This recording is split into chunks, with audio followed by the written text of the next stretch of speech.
Hey guys, I wanted to make a quick video on the design process of the cylinder holder for the Dartzone Max Outlaw. So here's the final product right here. It attaches onto MOLLE webbing. It has like a little retention bar. The webbing goes here and it weaves in between there to secure it into place. This is the cylinder for the Dartzone Max Outlaw. And here's the holder. This is how it works. Easy, snaps right into place, pulls out, also incredibly secure.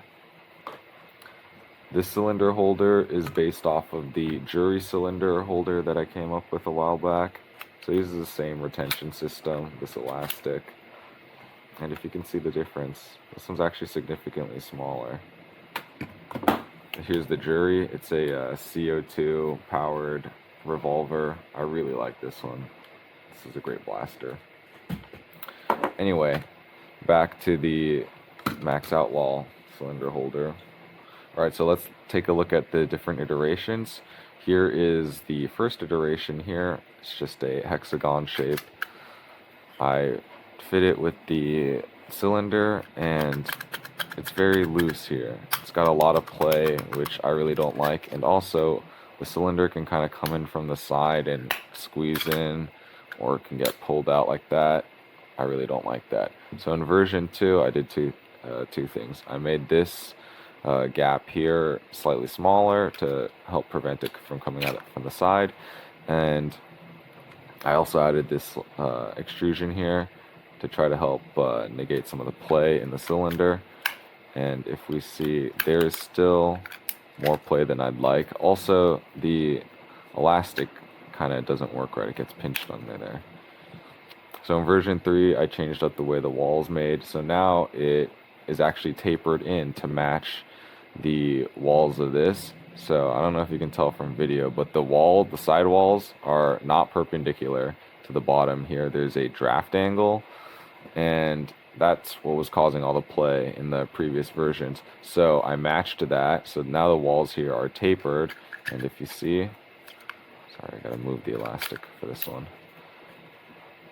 Very little play, feels really secure. I think I also closed up the gap here even further. So as far as the cylinder fitting, it fits really nice. Now the problem becomes the elastic system. So when I'm trying to put this in, you can see that the elastic is being pinched between this and the holder. And that's because the elastic is catching this lip here, and it's getting dragged and in between the two pieces. So to try to get rid of that, I added this little cutout here. Very quickly, we will see that it does not work. Same issue persists because the cutout's got to be made deeper. So on this one, I made the cutout come all the way up to the side here and much deeper.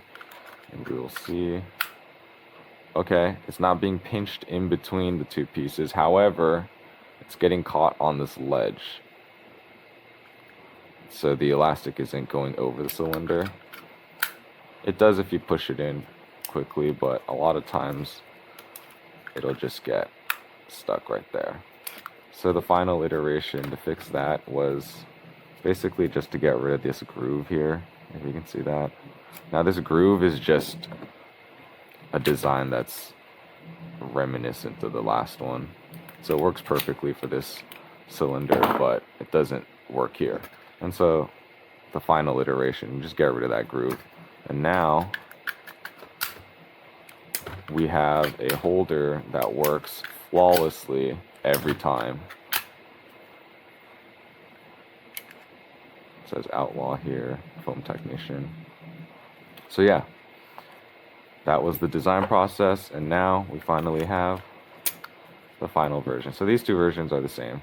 This is just printed with like prototype settings. This is the final one, heavyweight. Looks really nice.